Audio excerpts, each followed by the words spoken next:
राधे राधे। दीपावली का पर्व बहुत ही धूमधाम के साथ मनाया जाता है।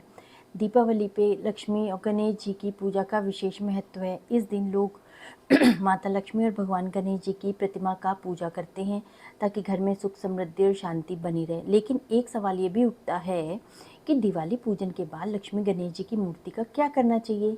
कई बार छोटी छोटी गलतियों से पूजा का असर कम हो जाता है। तो आइए जानते हैं कि पूजा के बाद मूर्तियों का क्या करना चाहिए और किन किन गलतियों से बचना चाहिए। दीपावली पूजन के बाद मूर्ति को संभाल के रखना चाहिए और उनका विसर्जन सही तरीके से करना चाहिए। जो हमने पिछले साल मूर्तियाँ रखी हैं हम उनकी बात कर रहे हैं। मानता है कि यदि मूर्ति को सही तरह से विसर्जित नहीं किया जाएगा या उनकी अनदेखी की जाएगी, जैसे कुछ लोग क्या करते हैं, पुरानी मूर्तियों को किसी मंदिर के या पीपल के पेड़ के नीचे ऐसे रख देते हैं। ये बहुत ही गलत चीज़ है। आपको ऐसा नहीं करना है। अगर आप ऐसा करेंगे तो आपको पूजा का फल आपका जो वो नष्ट हो जाएगा।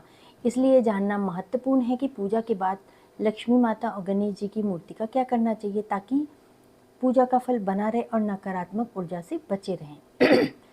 दीपावली पूजन के बाद लक्ष्मी और गणेश जी की मूर्ति को विसर्जित करने का सबसे अच्छा तरीका है कि उनको बहते हुए जल में विसर्जित किया जाए। इससे पूजा में दिए गए संकल्प पूरे होते हैं और शुभ फल की प्राप्ति होती है। अगर आपके पास बहते हुए पानी की सुविधा नहीं है तो आप किसी तालाब या फिर मिट्टी में मूर्ति को विसर्जित कर सकते हैं। जैसे आपके यहाँ क्यारी है, गमला है, आप उसमें कर सकते हैं और ये बहुत ही अच्छा माना जाता है। इससे देवी देवता का आशीर्वाद भी बना रहता है।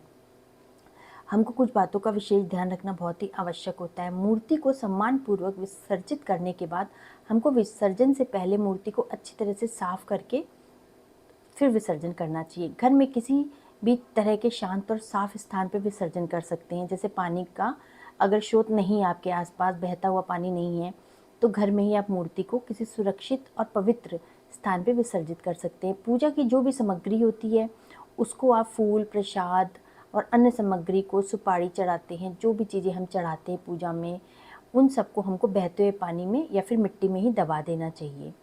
और हमको दीपावली के बाद गणेश जी और लक्ष्मी माता की जो मूर्ति अधिक समय तक घर में रखना उचित नहीं माना जाता है।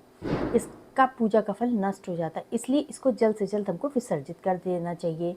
मूर्ति को साफ जल में, स्वच्छ पानी में ही विसर्जित करें, अशुद्ध जल में बिल्कुल ना करें। इसका फल कम हो जाता है। जहाँ तक संभव हो आपके आसपास कोई शुद्ध जल का अगर पानी का स्रोत हो तो वहाँ पे करें। और मूर्ति को आपको प्लास्टिक में बांध के नहीं करना है। मूर्तियों को आपको सीधे पानी में ही डालना है और या फिर मिट्टी में दबाना है तो भी आपको मूर्तियों को मिट्टी में दबाना है। जितनी भी पूजा की सामग्री है उसको अगर जलते आप प्रवाह में, पानी में कर दें तो बहुत ही अच्छा है।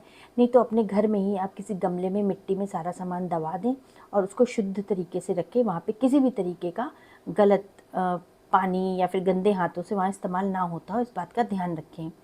और दिवाली के पूजन के बाद लक्ष्मी और गणेश जी की मूर्ति का विसर्जन सही तरीके से करना बहुत आवश्यक माना जाता है ताकि पूजा का जो पूरा फल है वो प्राप्त हो सके, देवी देवताओं को आशीर्वाद प्राप्त हो सके। ये छोटी छोटी बातों का ध्यान रखें अगर हम अपने पूजा का संपूर्ण फल प्राप्त करना चाहते हैं। और साथ ही साथ हमको एकदम पवित्र भावना भी रखनी है कि जो कुछ भी हमने किया है पूजा, ये सब हमको पूरा फल प्राप्त हो, तो उसके लिए ये सब काम करना बहुत ज़रूरी है।